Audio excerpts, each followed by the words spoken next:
tag dito. So yun, kakatapos lang natin magsimba. Tapos nag-aantay ako ng bus. Nakita natin si Kuya Borjak flying South Korea. So yun. Parehas kami, couple kami, no? So nagbablog kami parehas, tapos may drone din si Kuya. Parehas kami, parehas. Tapos dito lang sa lugar namin. Kaya doon kami nagkakilala sa pagbablog. Shoutout. Follow nyo na lang ako, Vincent Labutop. Kung gusto nyo sa about sa pagtukorea sa mga tanong nyo, may mga nasagot na din akong tanong doon, hanapin nyo na lang yung video. Tapos pag may tanong pa kayo, comment lang kayo, gagawa natin ng video. So yun lang. So narinig nyo na, siya mismo nagsabi noon. So maraming salamat sa inyo, Vincent. Maraming salamat. Bye bye. Sa buti nagkita tayo, dito ka lang pala. Paano hindi na ako magtatagal? Sige kuya, ingat. Nice to meet you talaga. Oo, minsan punta ako sa'yo ha. Dito ka lang pala. Sige kuya. Pero may punta kang sa kabigan namin. Sige kuya, ingat. Ingat ka pa kuya. Salamat. Thank you. So yun guys, yung nakita natin si Kuya Borjak. Ito yung YouTube channel niya. So hindi naman talaga ako magbablog ngayon, pero nakita ko siya. Nandun ako, nag-aantay ako ng bus. Tapos padating siya dito, malayo pala, nakilala ko na. Hindi kami nagkikita kasi kala ko malayo siya sa malayo siya dito sa lugar namin. Dito lang pala siya, malapit lang pala siya dito. Dito lang ako nagsisimba tuwing Sunday. Borjak flying in South Korea. Ang salita niya pag nagbablog siya about sa Korea ay Bisaya. Ito yung YouTube channel niya. So meron din siyang Facebook page. Yan.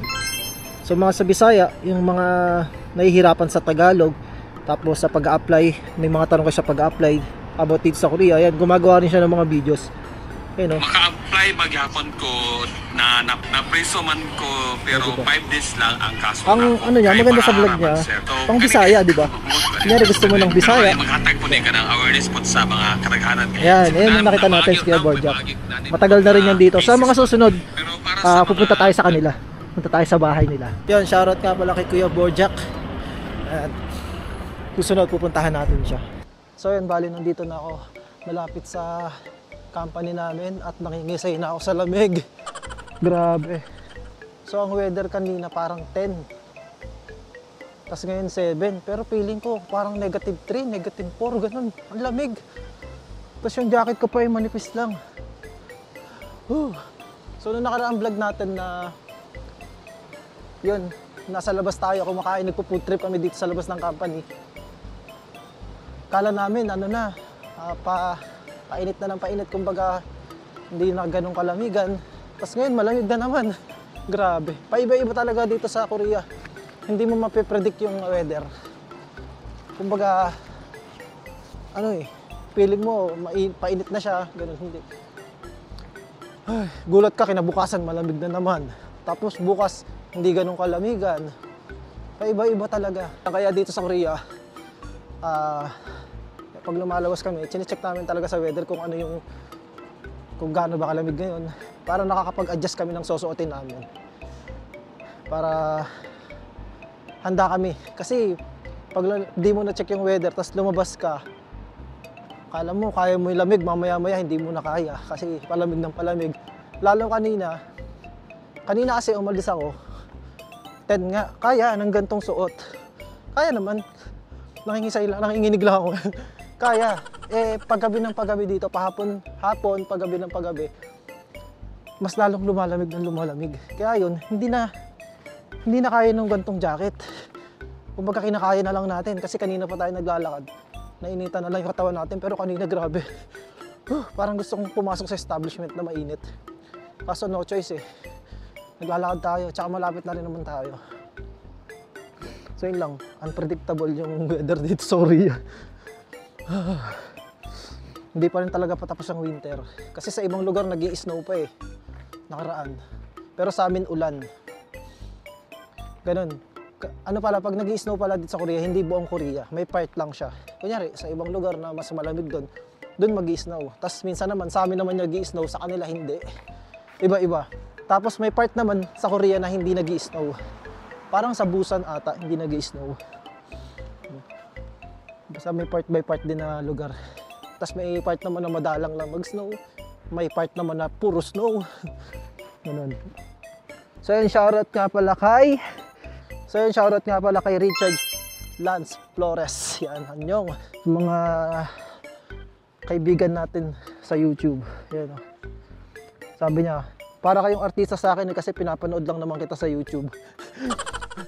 Patapos niya daw panoorin yung yung mga video ko dito sa YouTube.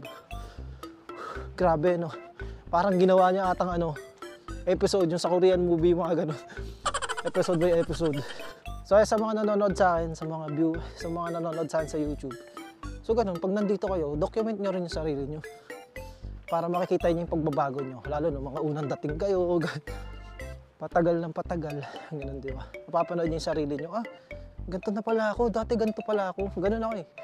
Kasi ako din, binabalikan ko yung mga video ko nung uno. Hala, ganito pala ako. Ganun.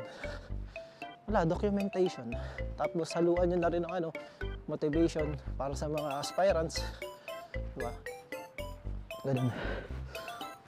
Ang lamig. So yun, thank you nga pala kay Ate Lobby.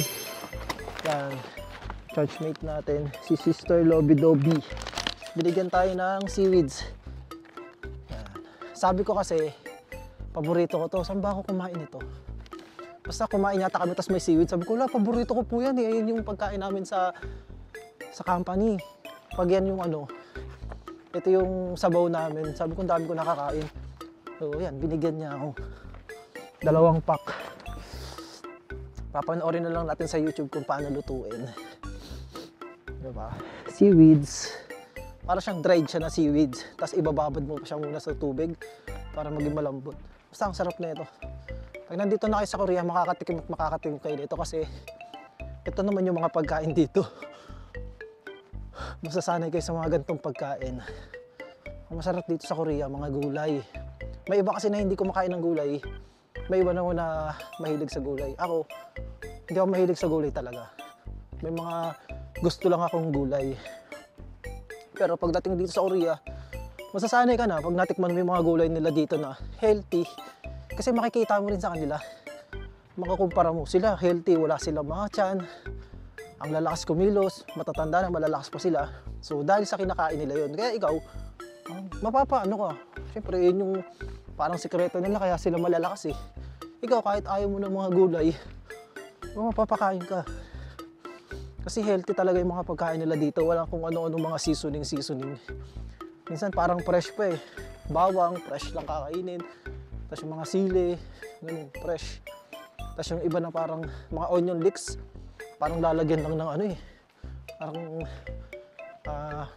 parang sauce, parang ganun.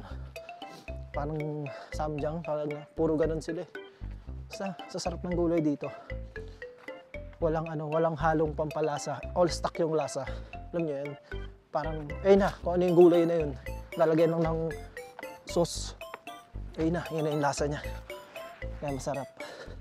So yun, dito na tayo sa company natin. So nandito na ako sa company namin. Lamig. Nakakamiss talaga yung company namin pag galing kang city.